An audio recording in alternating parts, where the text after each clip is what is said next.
representative leaders in business are generally recognized in society as being male, and there is a general shortage of female leaders in government, business and academia in all sectors.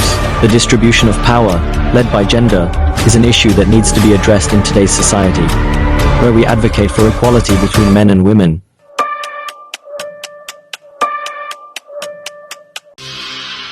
Dear reviewers, it's time for another exchange where we discuss topical social issues. And today we are going to talk about leadership. We split into two teams to discuss this topic, and as you can see, one side is made up of boys and the other side is made up of girls. So without further ado, round one begins.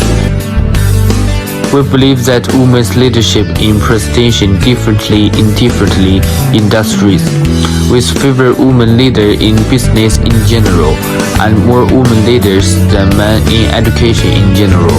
Therefore, we believe that the difference in general domestics has led an uneven distribution of leadership in the industry. That's right. Let's hear the other side of the argument. Still testing show that 80% of leadership positions in business are held by men, while 74% of leadership positions in the education sector are held by women, and female teachers tend to have an advantage over male teachers in both the Latin and Chinese education systems. Great! Now let's hear from the moderator. Oh, nice speech. So what do you think about that? When the industry sector changes, so will the leadership strengthens of the male and female genders. Okay, well, thank you for your input. And let's get on with the speech. Take the UK as an example. In the history of the UK, there have been 3 female prime ministers and 75 male prime ministers. In the terms of the numbers, it's true that women dominate the leadership of the society and the country. But during the reigns of the female prime ministers, the achievements are not less than the male prime ministers. In China, there are 18 million teachers in service, 75% of whom are women. There are about 5,000 special grant teachers, the highest honor among teachers, and 67% of these 5,000 are women, which means that women have an advantage over men in the field of education in terms of leadership and competence. Wow, that's interesting. Do you have any questions?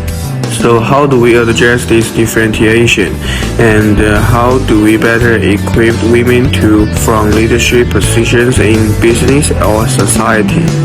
Women's leadership is forward and can get members well, but men's leadership is for the decision making. We can channel the leadership decision made by men through women's expression to reach the vision of the co-creation and the cooperation between men and women.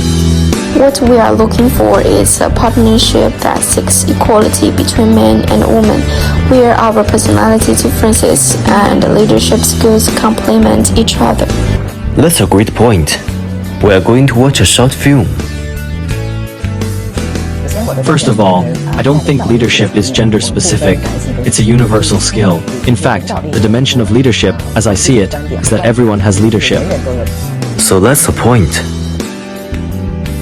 I believe that women and women's leadership, men have men's leadership, but for the secular and impressive, men's leadership is more advantageous than women's leadership. Men are generally retained and women are generally in imitation, so we can combine the two to increase the potential of women's leadership in the impressed and the secretary so as to import the women's leadership position is efficient.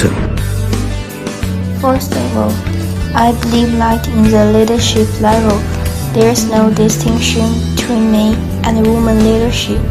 is a universal ability. Only the difference between male and female leadership in different areas of the declaration is also different.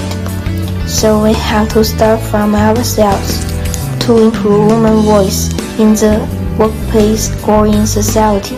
So they want to change the stereotypes of women's leadership styles, which is the real meaning of gender